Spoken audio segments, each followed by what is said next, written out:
Hello everyone and welcome. My name is Mary Magnuson, and on behalf of our broadband team I'd like to welcome you to today's webinar for new Blandin broadband communities.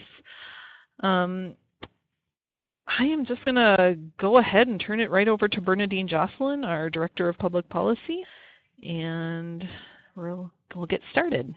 Thanks, Mary. Good morning, everybody. It's good to have all of you online. Thanks for taking time out of your very busy day to get a little introduction in answer to the question, what have we gotten ourselves into? And we hope that the few minutes that we have together will help answer that question, and that we'll all leave better knowing what and looking forward to the opportunity we're going to have to do this work together.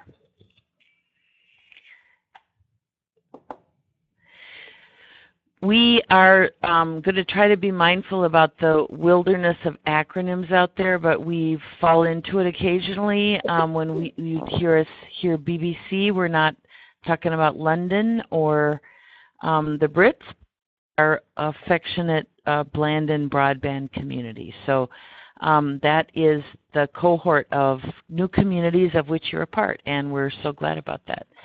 BBC, Blandin Broadband Community. And at its heart, it means an opportunity for us to work together, your teams and our teams, partnering with you to try to get done in your community what you want to get done with the help of technology. And we think that's a good thing, and we hope you do too. This slide, and I'm going to baton pass this to Bill in just a minute, is we're going to use to kind of introduce you to a way that we have found very useful in our work.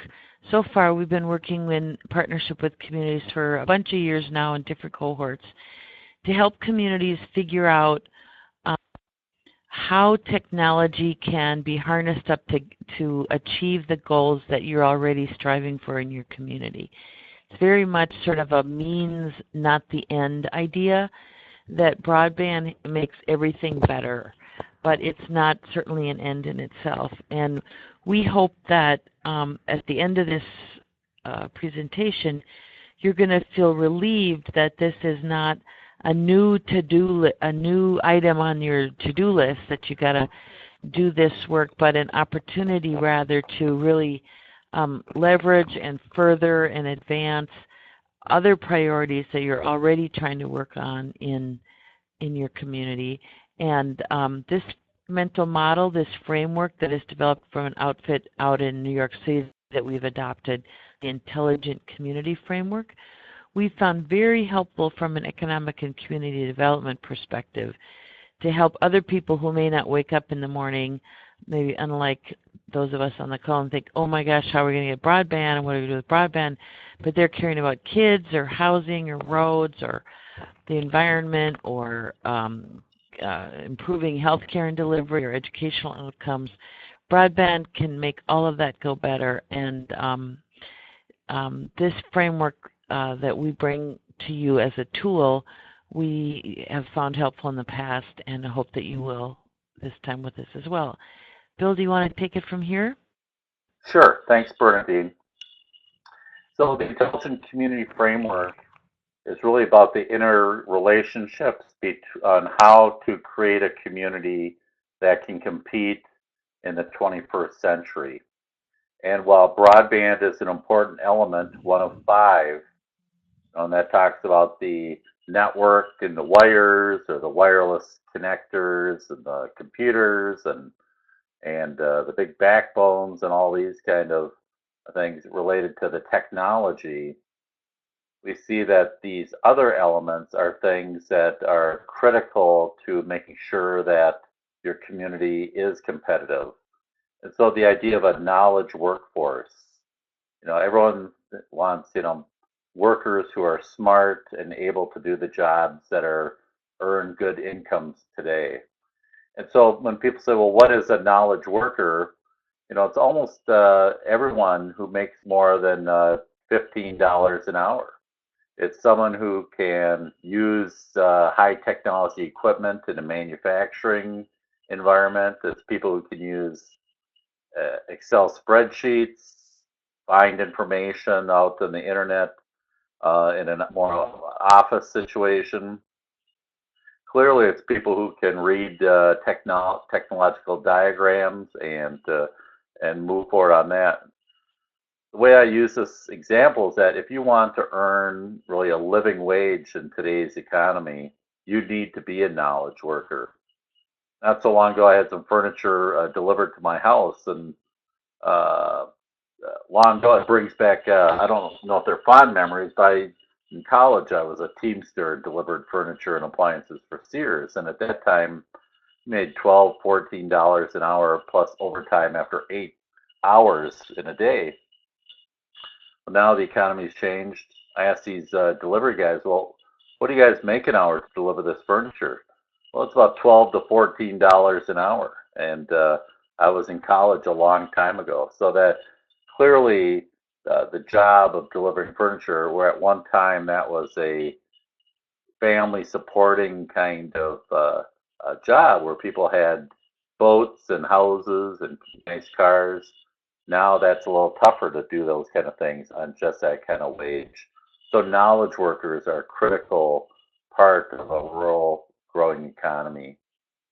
When we talk about innovation, it's easy to picture guys in 3M lab coats with clipboards and computers and monitors and so on, all kind of cutting edge innovation.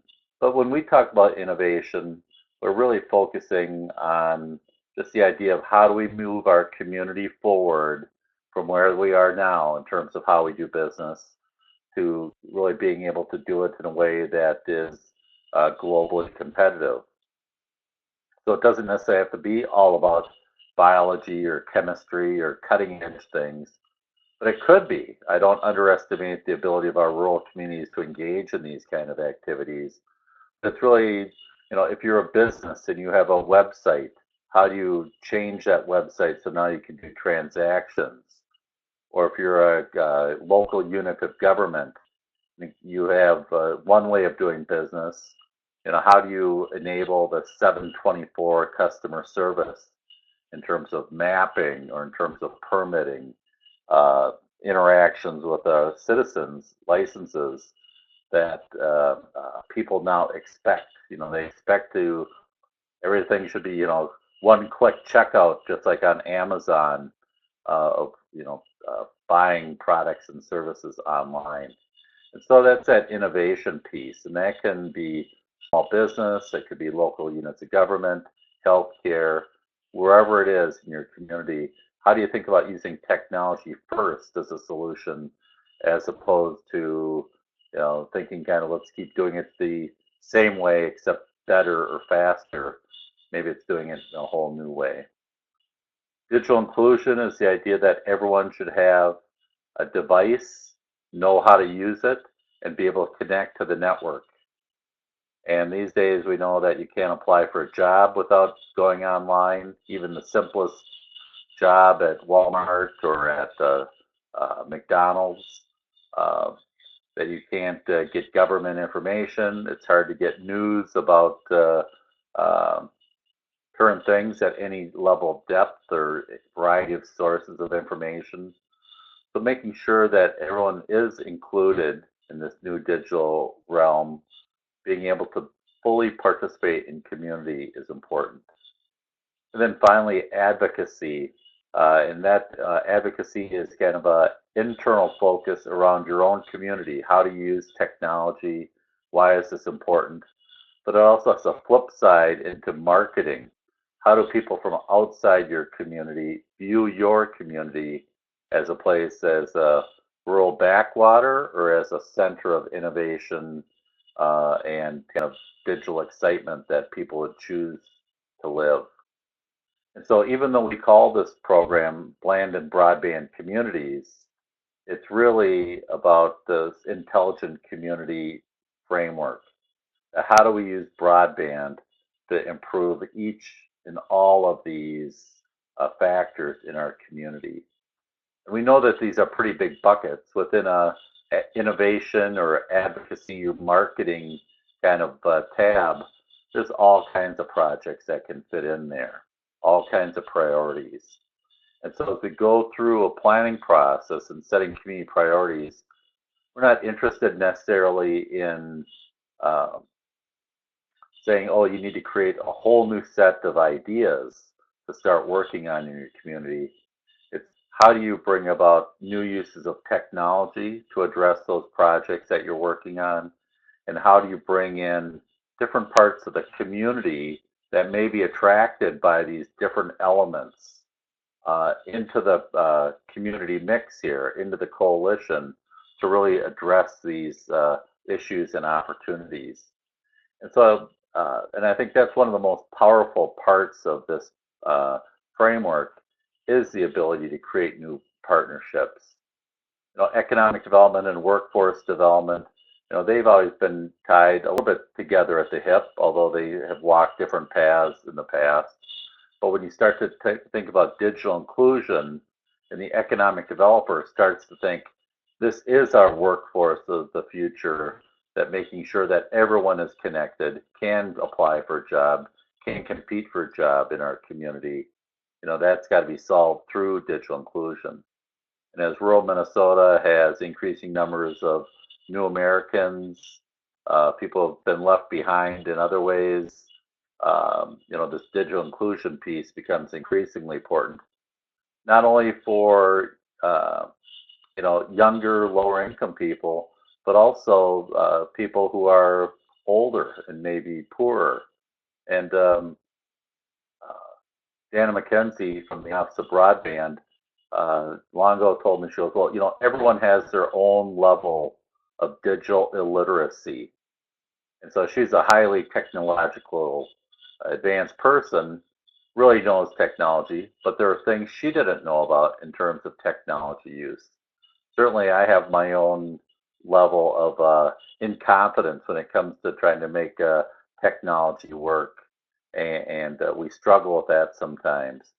And so there's a whole range of opportunity there as we think about digital inclusion and digital literacy to work not only with those people who have never touched a computer before and maybe need training on what a mouse is, but in some ways it's how do we teach people on how to create applications online, to do coding so that they're able to problem solve and add value in the network. So that digital inclusion piece is really important. The idea of advocacy in marketing is really important as well in terms of partners around. This marketing is not just about economic development and attracting big firms to come to your community. It's just as much about setting an attitude in your own community that young people with technology skills can find a future in your community. And so, of course, that ties to technology, it ties to economic development, it ties to the broadband network. And so these partnerships that form, these new partnerships across sectors, has been one of the most powerful things that we've done. And then finally, this whole idea, this bottom line here about being a great BBC with relatively lousy broadband. Having a great infrastructure in place, as some of our BBCs do, is a great advantage. If you don't have to worry about the network in place, then you can kind of tinker around the edges of, let's create some Wi-Fi hotspots or create some public access, but that broadband access is not a question. But even if you're still struggling trying to get, you may have good broadband in your town, but outside of the community, real lack of broadband access, there's still a lot of things that we can do in this program around this growth cycle of these 5 elements to not only improve community access to broadband, but then to get people making use of the broadband, even if they have to go to a public access site or find some other kind of community solutions to that. As we think about our own communities in this program, the 10 communities, we have a wide range of broadband availability in these communities, and even within individual ones, once again, where you have some communities have great broadband in some places and maybe not so much in other parts of the community. And so that is a challenge we deal with, and we recognize We recognize also with the amount of money that we have available for this program, we're not going to be able to solve big broadband infrastructure issues. And so you may think we're ignoring those, and in a lot of ways we are, but we recognize the limitations of existing services, and we try and find workarounds that are cost effective and can help drive the other parts of this growth cycle forward.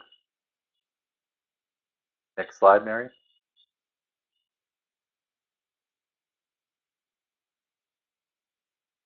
And so what's the process that we use to help you through this program?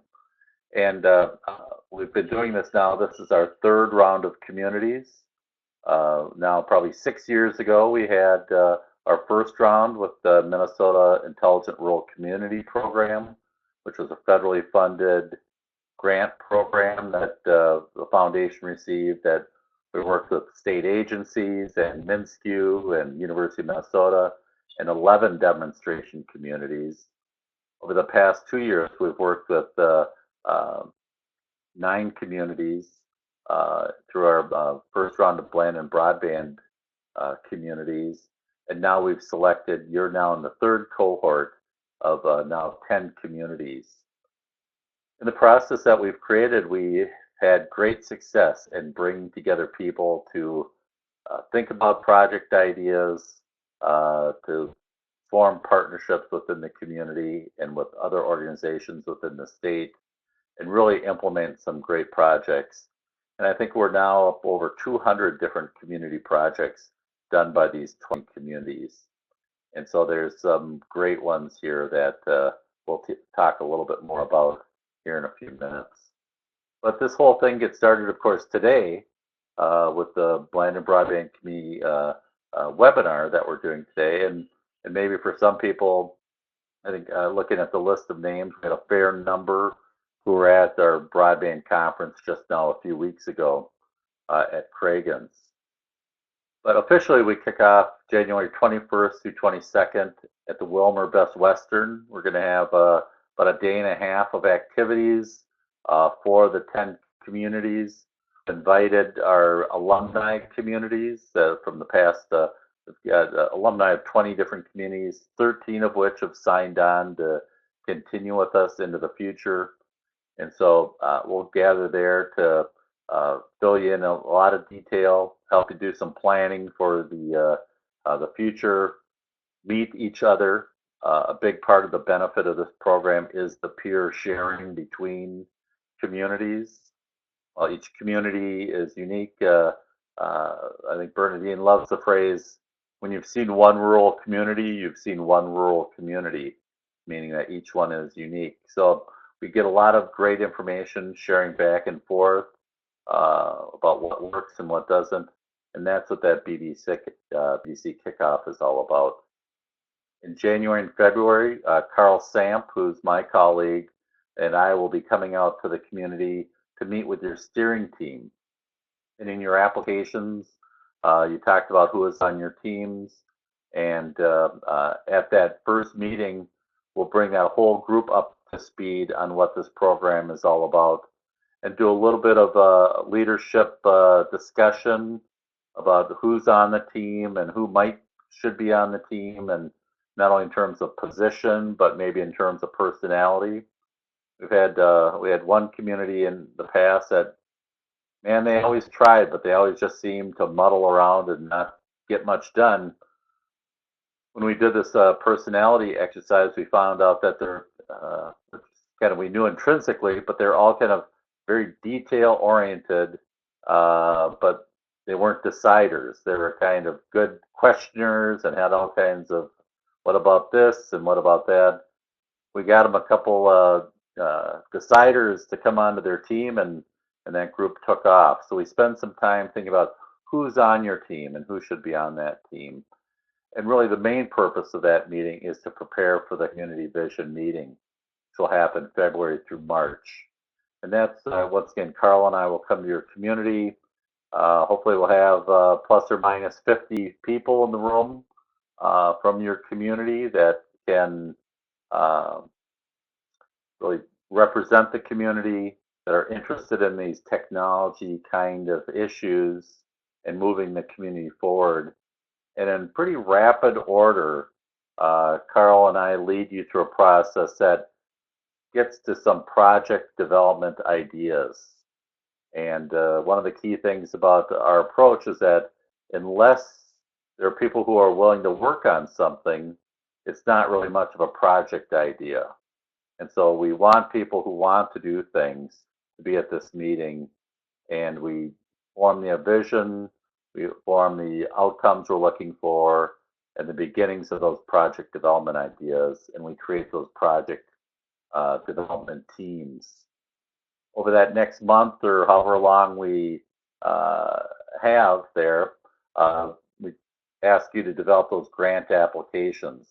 And once again, Carl and I will spend as much time as you guys need and as much as you can tolerate us to help you develop projects that are smart, that are collaborative, based on kind of the best practices that we've seen in other communities, trying to spur you to even more creativity and participation.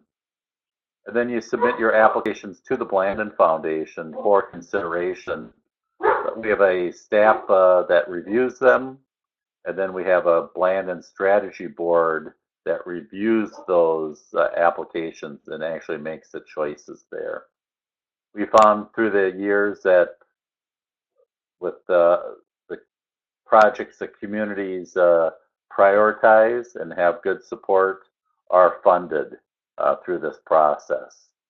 And we find out that it's projects are always well grounded with good community support and are very collaborative. And so in May, then the funding becomes available. Projects are implemented, and then you implement those. You know, some of the things are short term, some are longer term approaches, and so that you just implement your projects as designed. Through the spring and summer, then we one of our partners that we've had now for 6 years is a group called PCs for People, and they take used computers, refurbish them, and deliver those to our Blandin broadband communities. So you get 50 computers from those, and some communities then apply for additional funds to get more computers.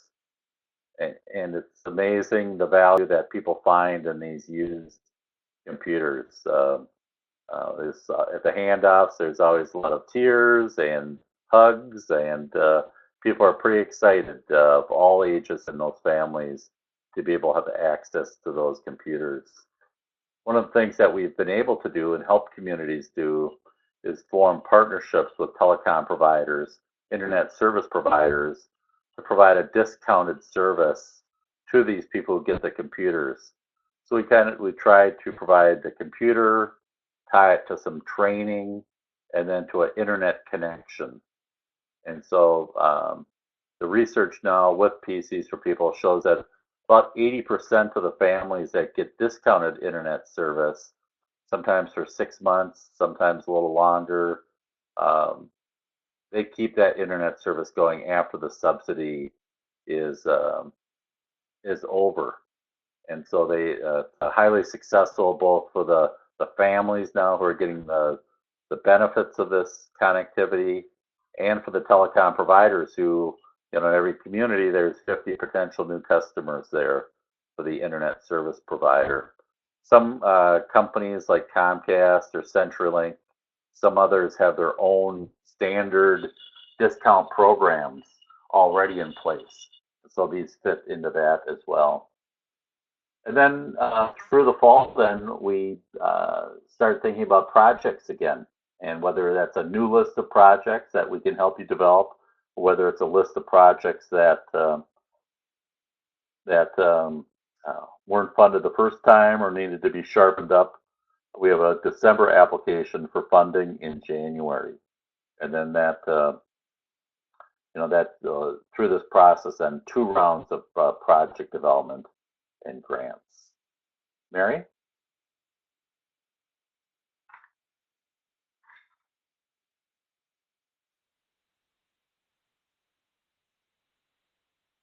Mary?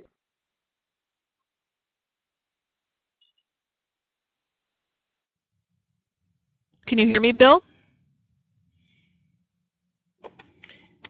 Mary? I can hear you, Mary. Yeah. Bill? I don't know why they wouldn't be able to hear me. Mary? I'm unmuted. Oh, there we go. Hello? Okay, Yes. got it? We can hear you, Mary. All right, Yep. I wonder, okay, I wonder if, because I'm on a conference call with Bernadine, I wonder if that kind of, I muted some of you and not the other. Okay. All right, sorry about that. I felt all Technical alone. issues abound today. What? I felt all alone for a moment there. Yeah. I would imagine. All right, so I'm going to give you guys a little bit of background on how our grants work. Blandin Foundation, or our broadband program, has $1.5 million in broadband grants that we can give out over the next 2 years. And it is kind of $750,000 one year in 2015 and $750,000 in 2016. And those are kind of use it or lose it amounts, and we really can't go much over the $750,000 in each year. And when those grants get counted are the years they're awarded in, and that's why, your second opportunity to apply for grants is going to be, application in December for a January award date. So that's kind of a little note about why we sequence it that way. So how this works is that when you come up with project ideas, you'll come up with project ideas as a steering committee, and you'll choose the ones that you want to get funded, and then invite applications from those particular projects. And it can, the steering committee lead organization doesn't have to be the applicant. If there's a school project that you want to prioritize for funding, the school district itself can apply for that grant. And so you don't have to be the middleman for, the steering committee lead doesn't have to be the middleman for all these grants.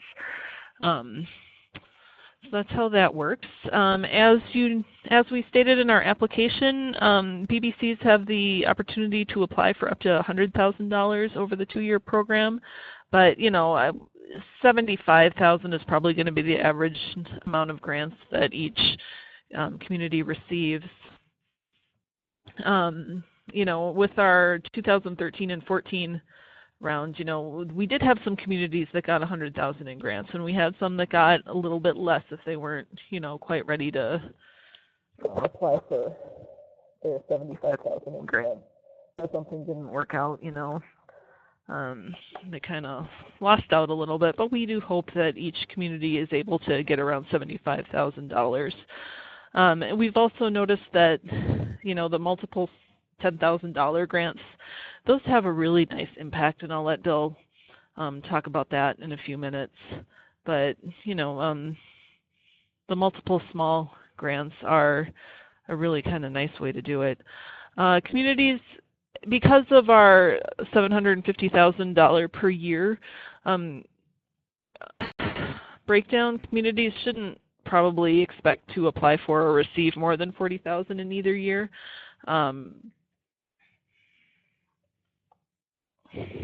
That's probably, excuse me. I think the reason why is probably fairly evident.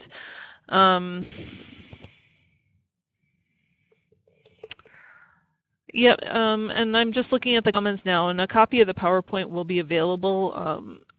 I hope that you all join our Blandin Broadband Communities Facebook page. It will be it'll be valuable to you. That's a great place to learn about what's going on. First, we do send kind of a weekly digest, or I have been sending a weekly digest, and I'll start doing that again soon. It's just our page hasn't been very active in the last few months, so I haven't been doing that recently, but we'll get that started again. I'm going to post a link in the chat box down here. If you would like to join our Facebook page, you just click on that link and request to join, and somebody will probably approve you within minutes.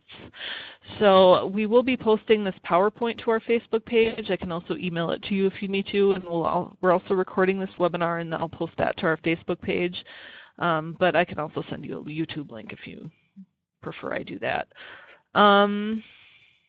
Did you have anything to add to this, Bill? Did I cover everything properly? That's fine. Good job. Okay. All right. Yeah, do you want to take it from Sure. here? I don't know if you want to talk a little bit more about the multiple smaller grants, because you Yeah, nice in our previous original webinar program, today. we had, Thank in our you. original MERC project, we invested quite a bit in evaluation. And it was really the case that the communities that had the multiple projects, generally smaller projects involving larger numbers of organizations and more contacts really throughout that intelligent community framework, that if they had a digital inclusion or two project, that they had something funding innovation, that they did something with Wi-Fi hotspots or public access. Just more people came in contact with that program, those projects, bigger impact than if they had said, well, here's, half of our money is going to go to a one-to-one school, device initiative. And all that money goes in the schools and kind of disappears into the larger organization. The smaller multiple projects are definitely the way to go to have bigger impact in the community. And the one thing I would say about that as well is that a lot of these, sometimes communities apply to a program like this and have all these ideas about exactly what it is that they want to accomplish. And those are maybe the ideas of 1, 2, or 3 people who have kind of worked on the application and on. And then we go through the steering committee and the community vision program, and other priorities emerge, other project ideas come out. And so the projects go in a little bit different ways than the local, the initial envisioners might have thought. But we sure haven't had any issues with people saying, oh, that we didn't get what we wanted and now we're unhappy. I think the projects that really have the great community support rise to the top, and people get excited about those. And so in terms of what have other broadband communities done, in each of these 5 elements, we have great examples from different Wi-Fi hotspots or Wi-Fi on school buses. In our first MERC project, we had public access locations in the Hispanic grocery store in downtown Morris. So all kinds of interesting approaches to broadband. Knowledge workforce, we've seen in the last couple of years now, a real emphasis on high school kids. And we've had app camp at Fond du Lac Reservation last last summer, where a dozen kids, 7th and 8th graders, spent 2 or 3 weeks of their summer sitting in a computer lab working on iPad applications and all around cultural identity for them. That was really exciting. Lac du Parle Valley had some great school technology initiatives. And then we also had kids in Lake County teaching senior citizens how to use technology. That's kind of a knowledge workforce piece as well as a digital inclusion piece. And so we see a lot of our projects, really hitting on 2 or 3 of these intelligent community items. We've seen a lot of e-commerce training for businesses, and we've seen a lot of marketing in terms of web portals for community, social media breakfasts for promoting use of technology and social media by local businesses, and so on. So we've got all kinds of opportunities here for projects across this wide spectrum, all centered in on how do we make our community more robust in terms of its use of technology and broadband. But touching in 1,000 different directions. I mentioned that Carl and I will be out to work with you, and you can see our assignments in terms of communities, and hopefully that does. No one's disappointed. They have me instead of Carl, but Carl and I will be working together in the front end of these in our big community meetings and helping to get your steering committee off the ground. And then it's a matter of working one-on-one with the coaches through the project development, and then just in an ongoing technical assistance way. So feel free to call us anytime, email to look for help, seek guidance. Carl and I are both pretty strong proponents of widespread community participation, treating people's input respectfully and taking that into account. So we let the communities decide what it is the priorities are, but we really make sure it's a shared community vision as we move forward, and not just one coordinator's point of view. So we've knocked heads once or twice in the last 5 years with our coordinators, but I think all in all, people have been happy with that kind of technical assistance and come out with great and successful projects. Carl's definitely a better fisherman than I am, though. So that's it looks like with his communities, he might be doing some catfishing rather than walleyes now. So we'll see. Our gatherings, these are things that we definitely want you to attend, and there's always strength in numbers. So if you having one person attend is good, having multiple people attend these kind of events is much better. So the next thing you need to think about is the January 21st and 22nd kickoff gathering in Wilmer. We've got really two big clusters of communities, kind of southwest and east central Minnesota, with some exceptions. But so we're going to be off in Wilmer this time, and can plan on sometime around in May. We'll get another gathering together, probably another 24 to 36 hours together. Definitely be overnight gathering to talk about the projects and learning so far. And we found out 2 years ago how valuable that was for communities that we're talking about new collaborations and technologies and people working together maybe for the first time. And there's some frustrations there sometimes. There's things don't go as fast. Some people promise things and they don't happen, or all that just involved in community initiatives. And these BBC gatherings really give people some motivation and some support, some fresh ideas and perspective, and it's really helpful. All of these events, we're inviting our BBC alumni to participate as well. And so they'll be available to help do a little mentoring, as well as get together on their own to talk about their continued projects. But as we try and grow this cohort of communities that are working on these projects, these peer gatherings have really been a positive aspect of that. And then we'll be driving towards our November Broadband conference again, and then you can anticipate something late spring or late winter, early spring for kind of another BBC gathering to kind of check in and renew and move forward from there. And so that's really it for our presentation. We want to talk about webinars that we do, and traditionally we have a couple different series of webinars every year, and we based our series now this year on some of the input we got at the Border to Border Broadband Conference. And so depending on where your community is, this may have some or a lot of interest.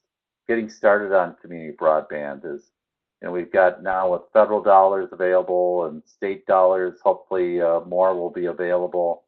We've got communities interested in working on broadband networks that haven't really necessarily been interested before, but now they see a couple things. One is the availability of money. Number two is the recognition that without broadband, areas are going to be left behind.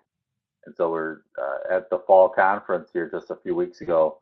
We heard a lot of people who are just really starting this initiative, this journey in their community, and felt a little frustrated that they're so far behind. They were looking for a mechanism to help get caught up. And so we'll be starting that here. But through the series, and we'll have an announcement of that series coming out shortly, we're talking about not only things like this, but legislative updates and other policy kind of debates, discussions, and then additional information on just community broadband initiatives.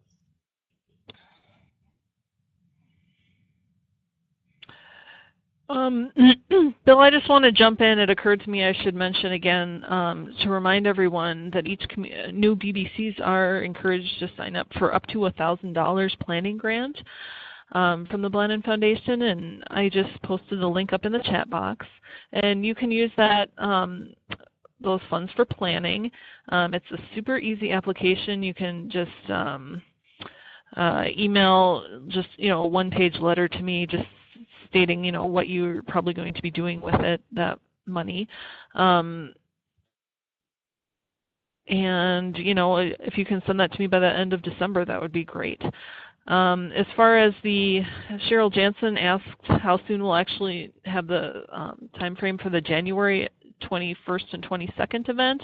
I'm just looking at our calendars, and we have a planning meeting scheduled for next Tuesday, and we should have a good idea of the time frame. But it'll be dinner time on the I'm just making sure I have these dates right. Dinner time on January 21st, so we'd probably start gathering at around 5 through 4 o'clock or so on the 22nd. And that could change a little bit, but we should know by Tuesday. And we'll get you an agenda as soon as we can.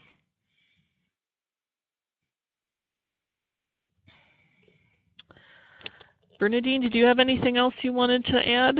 Mary, do we have a block of rooms in Wilmer? Can folks hear me? There is a block of rooms in Wilmer. It's I think it's Blandin. It's under Blandin Foundation, and those rooms are available through December 22nd, I believe. But I wouldn't. If you need to reserve your room a little later, I'm sure they won't sell out. Mary, can you? Thanks, Mary. Can you hear me? Question? I'm sorry? Could you respond to Stacy's question? Oh. How many overnight meetings should we plan for? In 2015, the planning grants are for the calendar year 2015, and I would think the January event, the spring event, and probably the broadband conference. And we may have another plan for 2016. We'll come up with a different sort of plan for 2016 for you guys.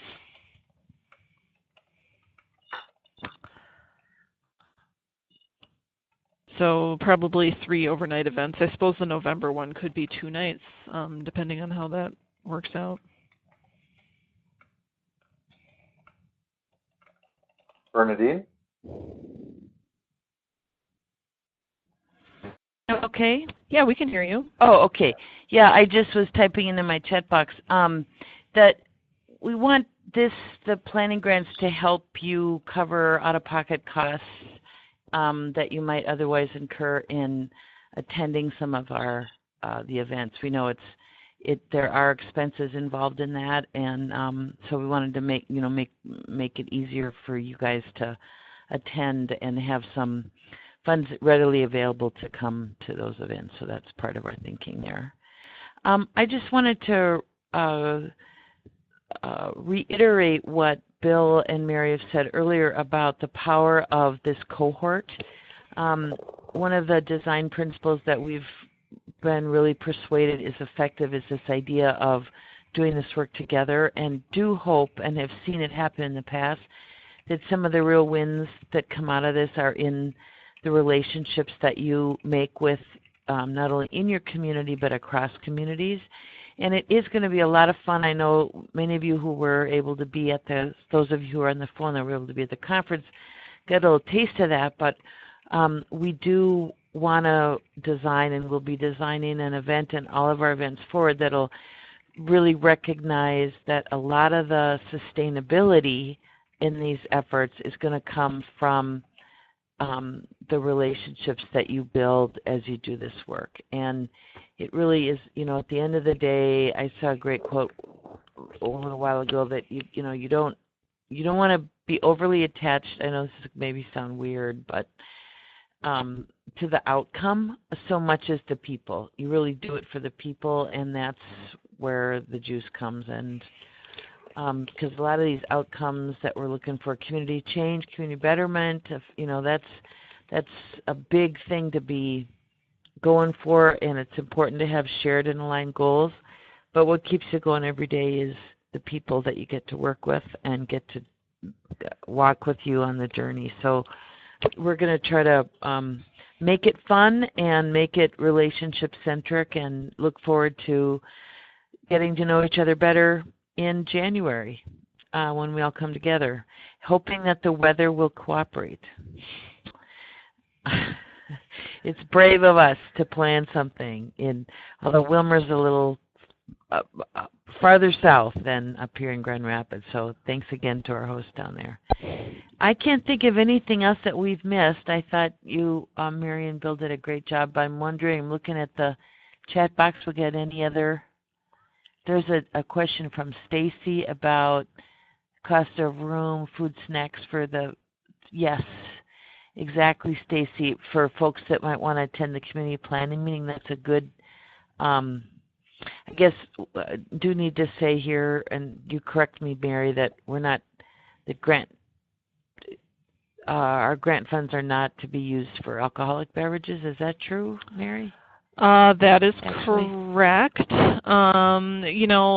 The kind of secret I'll let you all in on is that you're not going to be asked to, we're going to ask you what you're going to use those funds for, but we're not going to ask you to report on it. So, yeah, we prefer that you not use those grant funds for alcoholic beverages. And,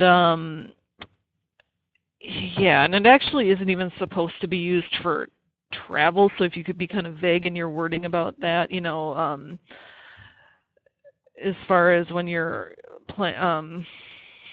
using the money to travel to these events, you could say something like, we're going to use these funds to offset the costs of attending the Blandin Foundation meetings. Not using the word travel for individuals would be a special bonus. But we can always, if wording is an issue in any of your applications, we can always work with you on that. As far as special rates for the block of rooms, when you reserve a block of rooms, they generally don't give you a good rate, but they don't usually give you a really low rate, but the block is reserved at that rate. So if the rates go up, that won't affect us through December 22nd. Sometimes hotels, the cost of a room one night's different than the other night. So it's reserved at the regular rate. But participants are responsible for to make their own reservations. Thanks, Mary. The one other thing I'd add is I really wanted to put a plug in for the webinar series and encourage you guys to get those on your calendar and maybe make it a habit to try to, just be aware that those are happening. They are also archived, and you can listen to them and watch them at any time. But and we're also welcome your input about topics as well. But that's another nice way to kind of come together, at least virtually, and as you see how active you folks are doing a great job here in the chat box, it's a nice way to see what questions other people have or ideas that maybe you hadn't encountered. So that's something just to be mindful of, an opportunity to touch base with one another in the project on a more frequent basis. So. And I'll add that the webinars are generally the second Thursday of the month from 3 to 4 p.m. But our group had for January, our group had a conflict with that, so we're doing the January one on Wednesday from 2 to 3 p.m. So this is kind of a special time, but usually you can count on them being the second Thursday at 3 p.m. And you can see all of our past webinars. We have links to them all on our broadband.blandinfoundation.org website. Mm-hmm. You know, we didn't plug the Blandin and Broadband blog yet, did we, today, too? That's something else I would just mention to folks. It's sort of a one-stop shop opportunity to follow broadband events. I know Stacy's listening in, and she's a great reader of the blog, and I've often heard her talk about how helpful it is to her in her community work to be able to go there. But it's also got a nice search function, so if you ever, it's sort of an archive, you know, all the news is fit to print kind of idea. If you ever, I actually use it pretty actively as an archive. If I want to find out about a project or what's going on, or sort of or the record of events in the state, I commend that to you, and you can. There's a way to register and get that, you know, brought right into your inbox. If you just Google it and you'll pull it up and go there, you can sign up. And then it's also Anne our web mistress does a nice job of highlights of the blog and puts out a monthly Blandin Broadband e-newsletter too that is a real nice kind of soup to nuts look at all things broadband in the state of Minnesota. So those are two other information tools that we are delighted to bring to you. I can't think of anything else to add. Mary, go ahead. No, I was just going to say I can't automatically sign you up for e-news. You have to make that request yourself. So if you're not getting e-news and you want to, let me know, and I'll get you signed up. That goes out once a month, and it's the first Tuesday of the month it goes out. Great. Well, I see we're just coming up on our hour here, and I don't have anything else to add. Anybody else for the good of the whole? I would only say that the community should expect Carl to be contacting them about meeting dates.